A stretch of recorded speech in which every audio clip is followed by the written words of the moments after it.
I'm going to try something that I haven't seen talked about before. Like most of us with a workshop know, dust collection is the gift that keeps on giving. And it's made even worse as your workshop gets bigger and bigger. We tend to focus on dust in particular areas around the workshop, but that dust can move all through it very quickly. And while we do hook up our machines to dust collection, there's always going to be fine dust that comes out no matter what. So in this video, I want to try and capture all of that dust by doing something that I haven't seen anyone talk about, which is keep it all continually moving until it reaches some kind of dust collection system. And to get this job done, I'm turning to this room dust extractor from Sherwood. This is the SWRC 400. It's the smaller of the two that Timbecon stock.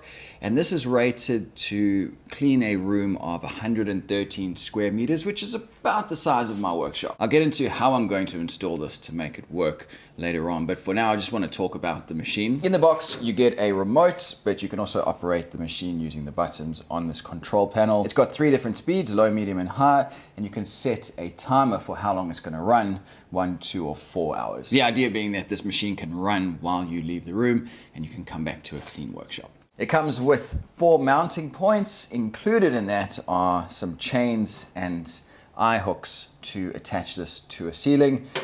It also comes with 4 rubber feet, so if you don't want to hang it from the roof, you can sit it somewhere, and those feet will reduce some of the vibrations. Around the back, you've got the actual filter itself, which comes installed on the system, but that can be replaced at any time. But other than that, it comes all installed and set up, so you pull it out of the box, hang it up, and you're good to go. Now, the way these work, there's a blower motor on this end, which is pulling the air through, pushing it in that direction.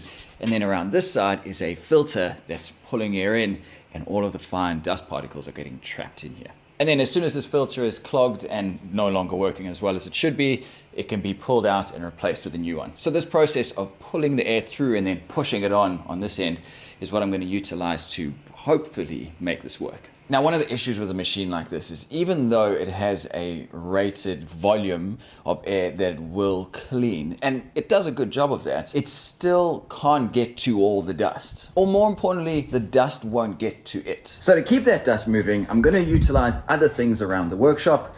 The first one being the split system. These days, more and more workshops have these in them, whether it's for heating or cooling or both. For me up here in the north, I only use this for cooling, but all of these split systems have the option to only use the fan and not the condenser, which makes this a good way to move the air out of this corner. And realistically, even though they're not designed for it, these are a great way of capturing some of the dust with their own filtering system. I know these aren't really designed for heavy dust like sawdust, but at the end of the day, they do catch that dust, and if you can clean these often, they are a great way of capturing some of it and keeping it out of the air. Then coming over to this corner, directly across from where the split system is, I have this fan. This is quite a high-powered fan, and I've also got it low down, blowing up. So again, the dust comes from that side, that corner by the split system, moves around, and then as it starts to fall, gets picked up by this and is pushed up again, keeping it airborne a bit longer. So with 2 of the 4 corners taken care of,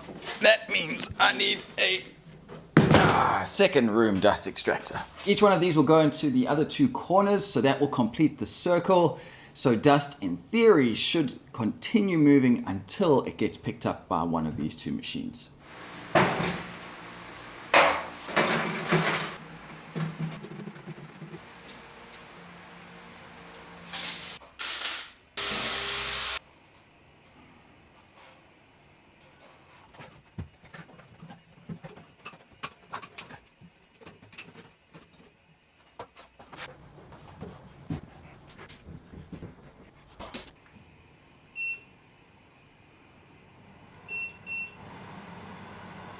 All right, it is the next day.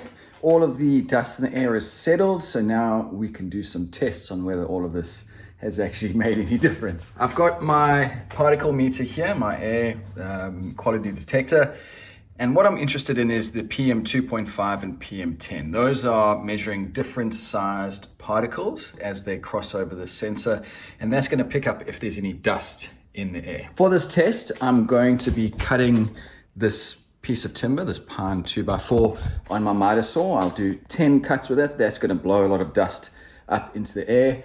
And then I will turn on just this air filter, nothing else in the shop, just this air filter, and I'll see how quickly these numbers jump up and then come back down to their baseline of around 187 and 335. Once that test is done and the values have come back down to baseline, I will then turn on all 4 bits of the system, the split system, the 2 filters, and the fan behind me.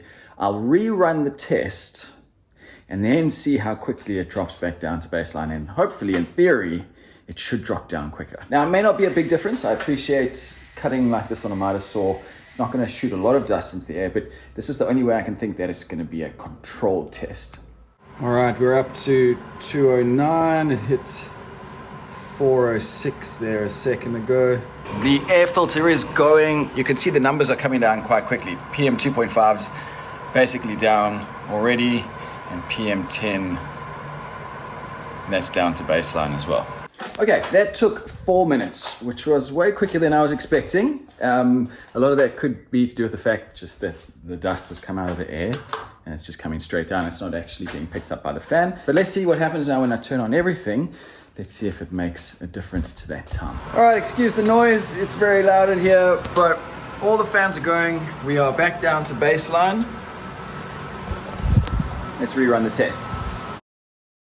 So what's interesting is it's taken us 1 minute to get back down to baseline compared to the 4 before. However, it then jumped back up and now it's come down. And I guess that makes sense because that is the dust cycling around the room. So it's coming past, settling, coming back around.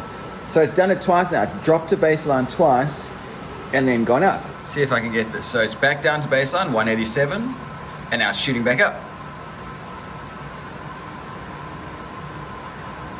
And then it starts going down again.